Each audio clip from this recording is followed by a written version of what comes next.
Tęsiu vertėjų režimu. Čia toks eksperimentas, nes sunkiai aš susitvarkau su tuo poetu. O tas poetas yra toks Timoteušas Karpovičius.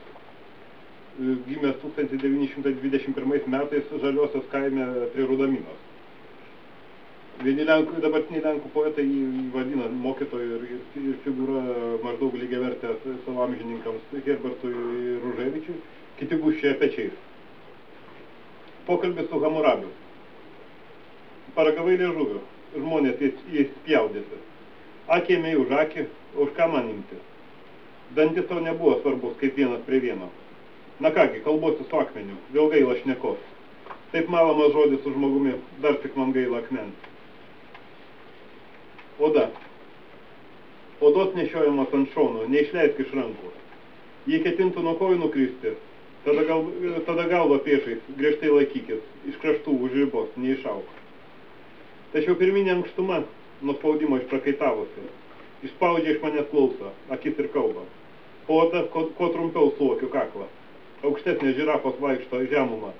Jo tamsiau apninka akis, spalvotesni kamuoliai save reidena. Nuverstas liežuvis, staiga pakyla žodyje, neįveikiamas. Tiksliausiai suvokiamas vienu asmeniu. Turiu išeiginių, tolimų, iš po odos.